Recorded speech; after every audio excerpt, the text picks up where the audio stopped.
All right, everyone. Donald Trump just couldn't help himself. He decided to troll Justin Trudeau as Trudeau is now resigning as Prime Minister of Canada. He just couldn't help himself.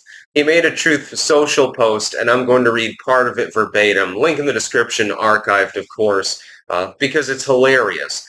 It's sort of like a little bit of just jostling around, like two dude bros are like, ha ha ha, and ribbing each other or something.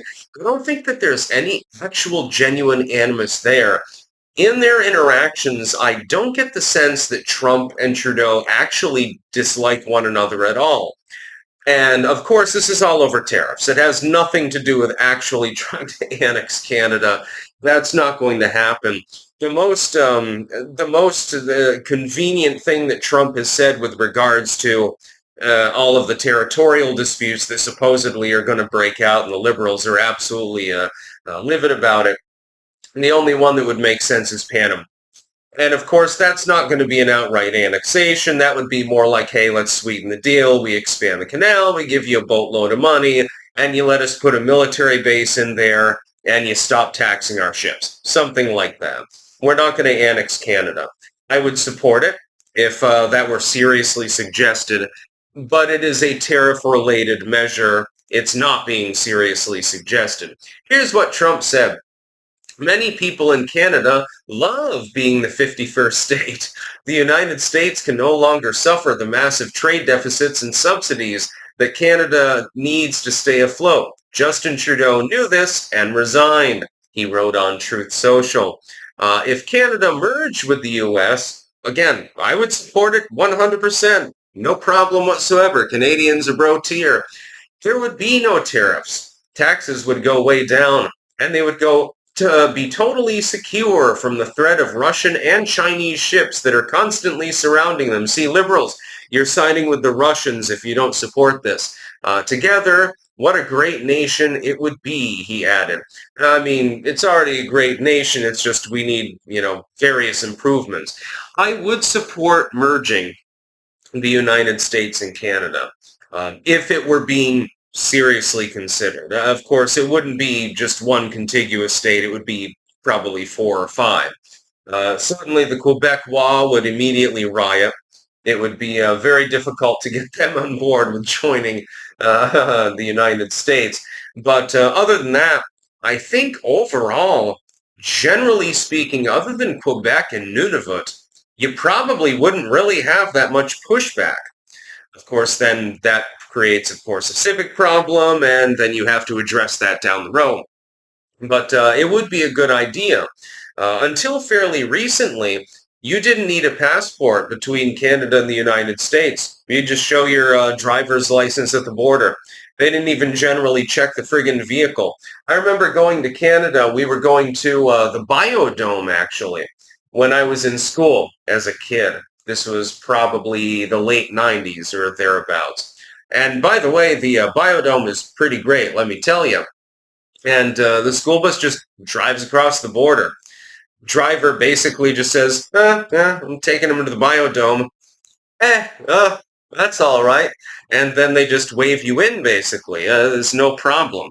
And nobody has a problem with Canadians coming into the United States. If anything, it's the Canadian government that's the problem. The Canadian people, they're pretty great. Your maple syrup is not quite as good as Vermont maple syrup, though. I just wanted to remind you that perennially. But I'm glad that Trudeau's out. I congratulate the people of Canada for forcing him to resign, because towards the end, when your finance minister not only resigns but comes out and rebukes you publicly and says, hey, this is all messed up, he has no idea what he's doing, there's probably a reason for that. I think that the finance minister probably more intelligent than Trudeau. Keep in mind also, there's a complicating factor here when you think about it. Trudeau was effectively astroturfed as the Canadian version of Barack Obama. Younger politician, cleans up well, I wouldn't say good looking because, I'm straight, but, looks like Fidel Castro, before he was old and stuff like that. So he doesn't look bad. He's reasonably well spoken. bilingual, or I think actually trilingual, if I remember correctly. So, he's got those talents, those charms, and he's like planking and doing stupid shit like that. That was pretty cringe, by the way. That was the only reason that he was elected. The only reason that he was selected for that particular office by his far left party is because of the fact that he was reasonably young, reasonably well spoken, and cleaned up nicely. Not because of his political acumen. This is the difference between maybe a standard politician and what we've conceived of as the new wave of politicians in especially the Obama era. It's more about, well, I can speak better than my opponent. Well, no, but what are you actually saying? I look better than my opponent. Does this mean that I'm more intelligent? Does it mean that I'm more honest? No, but it means that I look better on TV.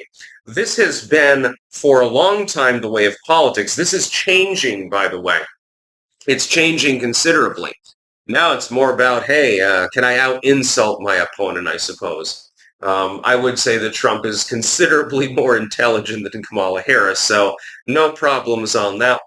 You have now an additional new wave of politicians. See, Trudeau and people like that are on their way out.